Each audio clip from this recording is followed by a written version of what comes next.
weekend's game. Something that sort of crossed my mind in the first half is Mundle and Roberts on the wings were causing Hull all sorts of problems for maybe 20, 25 minutes, half an hour, and then Hull seemed to get a handle on that approach. But there's a situation where you don't seem to, or the players, teams sometimes do this, switch the wings, so Mundle go to the right wing, Roberts go to the left wing, just to give the opposition something different to think about. Is that something you think about, or do you leave this to the players on the pitch to make those decisions? I thought about it during the game because during the first half especially we had the ball control, massive control on the ball, and it was clear that the sides of the pitch were very important to break that final third, and we struggled, but it's not easy to break a low block like that, and we tried many options. The 1v1 situation were not very efficient,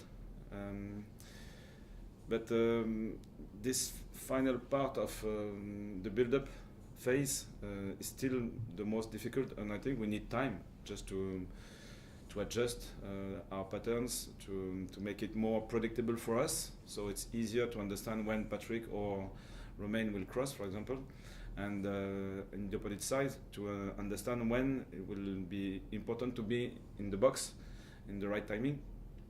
And these patterns are not set at the moment, but we will work on it. It's another part of the game, and maybe that game was specific because they had the ball a lot of times, more than expected probably.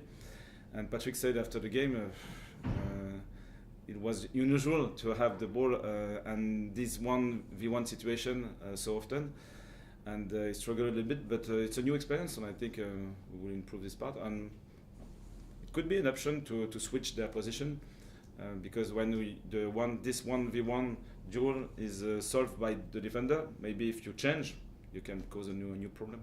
It's possible. In respect of that, I'm thinking, would you like to see more crosses into the box from the wings? Because at the moment Patrick's trying to take the ball into the box, Romain's trying to take the ball into the box. Yeah. If they're on the opposite wings, being naturally Patrick left-footed can cross from the left, and Romain obviously right-footed from the right. And they can cross with the wrong foot because they did it. Patrick did it during the first half, and Romain second for the volley of Régis, remember? Mm-hmm. So it's possible, and we spoke with these three players this morning, and I said, if you want to be able to come inside with your strong foot, you need to create the danger with the opposite foot, because the defender will have these two options to defend, and if it's only your main option with your strong foot, it's easier to defend. First idea, and the second idea, I think we need to finish our actions, and crosses are very important for that. We touched on Wilson Isidore at the weekend and what he's bringing to the team now. We saw 10-15 minutes of Aaron Connolly, and one thing was fairly clear, he's very, very good at holding the ball up. Does that give you another option when you're thinking in that area? Yes, absolutely. At the minute, really three, I can say, experienced player, or at least at the level at the minute to be consistent in that championship were available. So with Aaron now we'll have another one, and we'll have youngest players who needs to improve them with few minutes. It's not easy at the minute to play as a starter. Eliza could be possible because he did very well during the first part of the season. And with Aaron, it's another option because we know that Wilson is versatile. He's able to play on the right, on the left side as well. So it will be interesting for us, a new option, because we'll have so many games ahead. So it's good for us, yeah. You mentioned Eliza. You said there's a possibility he might be available for Luton. Is that? No, it won't be the case. And Dan Ballard was the other? No. Luton, I sort of often ask you, what do you expect of the next opposition? And as often as not, after the game, you say they've done what we didn't expect.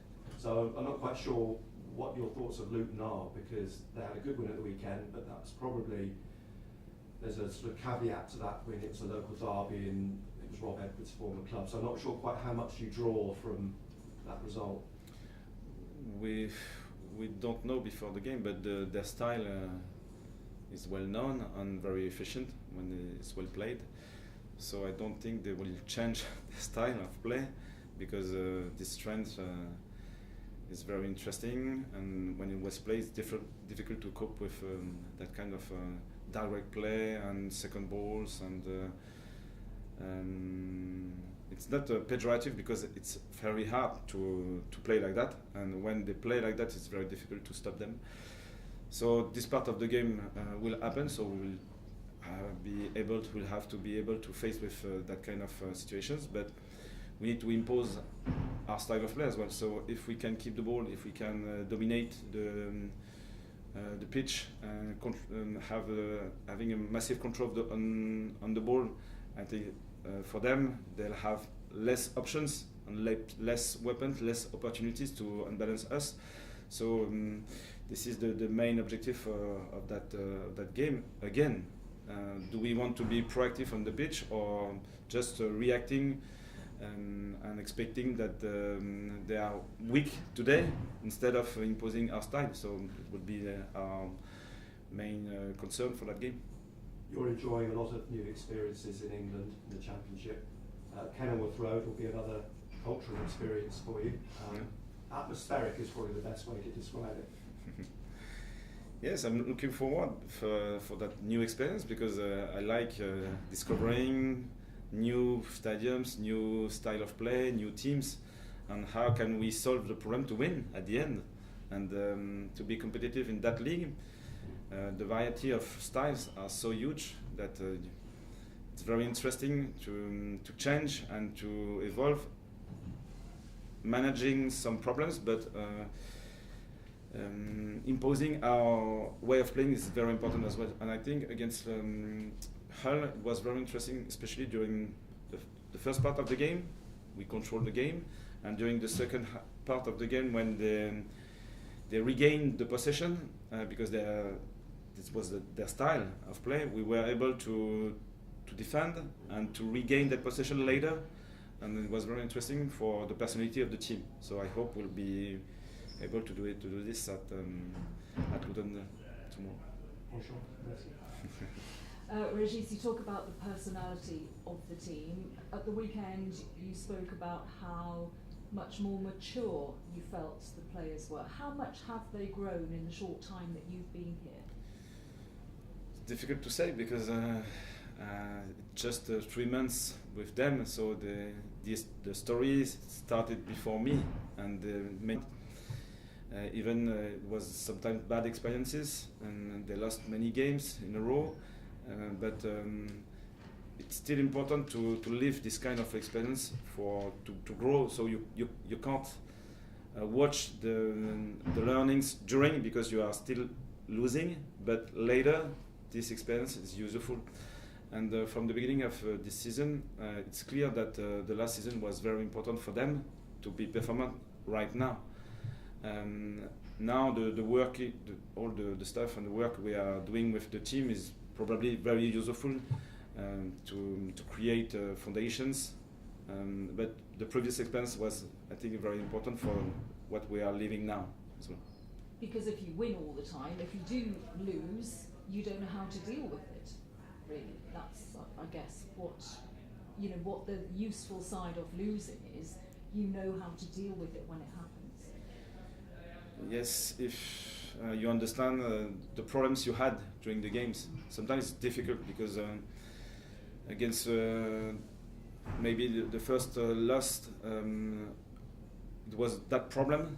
Then the second problem was different, and the third problem again different. When it's always unstable, it's very difficult to catch the problem and to explain to the players, if we solve that part of the game, it will be better. In that case, it's very difficult for the staff and for the players.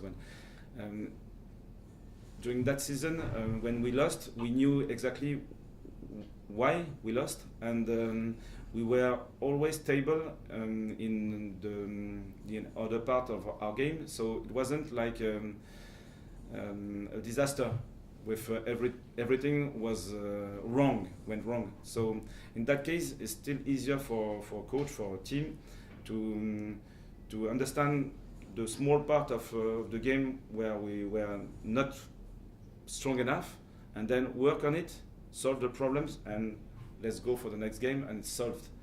So against Luton, I think the direct play will be very important. First contact, second contact, second ball, the way we can recycle the ball as well, and how we control the game. But sometimes it's only one decision can change the dynamic of the game.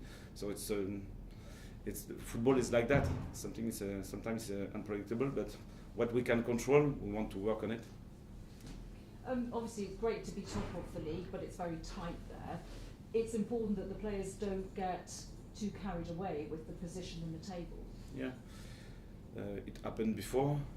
We lost, and then we are not top of the league. So it's only 10 games. We know in France we have only 34 games, so it's still the pre-season.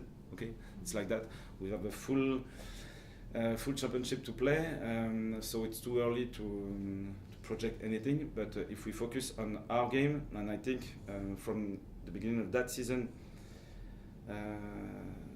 we can assess the improvement of the team. So we still have many elements to develop, and it's our main focus. We'll see later the table and the end of the season. And how difficult is it to have so many away games, one after the other? We have to deal with it. For me, it's not a problem. I like playing many games, so new experience. If you lose, you have an opportunity to win again. If you win, you have an opportunity to create a sequence. So we like playing game, and new experiences. It will be a tough game. So when we win, and you know that the second one will be difficult as well, it's better to involve the player in their great focus and great involvement. So it's good for me. No problem. Thank you. Thank you, Régis. Obviously, you kind of mentioned after the game on Sunday that you took a lot of confidence from how you saw out the game against Hull. How much confidence did it give you for Wednesday and also the season as a whole? One of the main goal, especially in the away game, is to dictate the flow of the game instead of suffering from their own style. So it was, I think, the first time when it was clear for us that we managed that part of the game. But it was against Hull with a specific style. Now we'll have another style to face with, and I don't know if we'll be able to play like that. We'll see, but it's the managing of the game. I think it's a very interesting skill for a team in the championship. And if we can develop it and make it stable, it will be very interesting for us. Yeah. I just want to touch on Wilson Isidore. He's 3 goals in 4 games now. How happy are you with how he's kind of adapted to the championship and playing for Sunderland? It's a gift for a coach, for a team, for sure. I'm not surprised really, because I was very confident when we signed him that he was able to play like that. Then we don't know before how he will be integrated in the team, the link he will create with the others. He played in another league, in another country, so he didn't know England before. But his link in the dressing room was immediately great, and it was clear that he could create a good relationship with everybody in the dressing room, and he wants to learn. So he has many qualities. He wants to learn. He's very connected. So the foundations are good. Yeah. And kind of just, you obviously got 3 games in 6 days, including a big couple of trips in that. Is there a temptation to rotate in the next 2, or is it just a case of keeping momentum? We'll see tomorrow. But it's still we have a core, I think, and the others are very involved. Even if they don't play a lot at the minute, they are very involved and they are very important for the team during the training sessions. And we can feel for the starter that they are around the team and ready to play. So for me, it's an option. Yeah. Thank you. Scott, cameras off, please, guys.